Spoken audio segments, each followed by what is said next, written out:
Monsieur le secrétaire général adjoint, comme vous le savez, les étudiants font face à de divers problèmes, ce qui pousse ces étudiants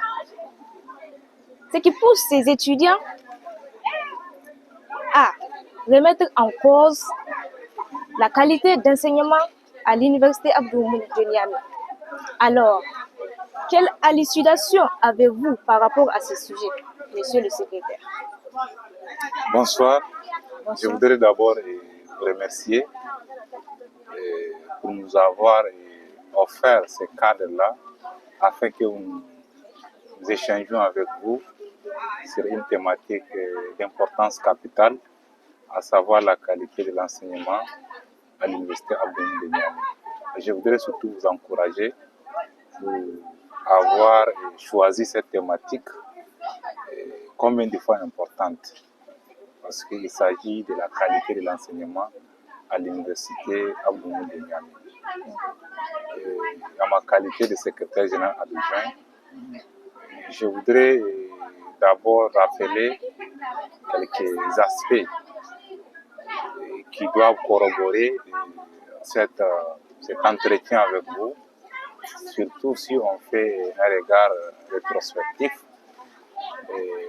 Vous vous souviendra qu'il y a eu beaucoup de réformes que l'université Abdou Moumouni a connues, à savoir la principale réforme, le système LMD, dans les années 2008. Cette réforme, quand elle a été instaurée, c'était pour vraiment créer les conditions de l'amélioration de la qualité de l'enseignement. C'était ça l'un des objectifs du système LMD. Donc ce système-là a été mis en application en 2018 par notre université, l'université Abdou Moumouni de Niamey.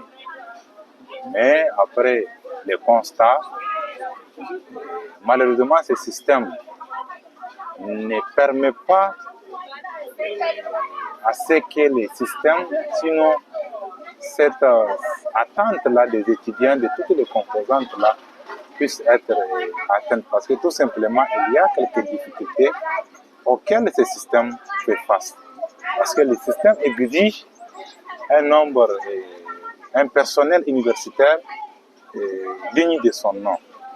Un nombre universitaire, si je parle dans ce sens, je voudrais parler du corps enseignant PAT qui devrait normalement faire en sorte que l'université fonctionne dans de très bonnes conditions.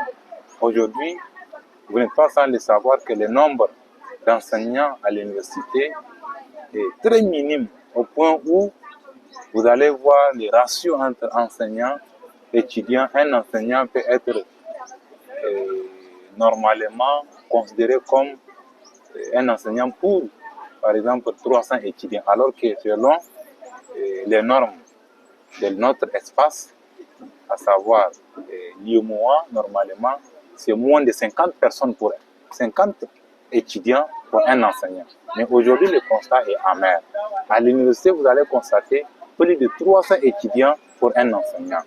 Donc, vous voyez à quel point la qualité reste à désirer. Imaginez un enseignant qui est en face de lui plus de 300 étudiants. Comment la qualité va être au rendez-vous? Donc, vous voyez, le nombre d'enseignants est tellement minime. Nous avons un manque criant d'enseignants. Il faudrait à ce niveau qu'il y ait un nombre important d'enseignants pour prétendre assurer la qualité de l'enseignement. Les étudiants, vous les voyez souvent, ils sont entassés dans des salles. Souvent, certains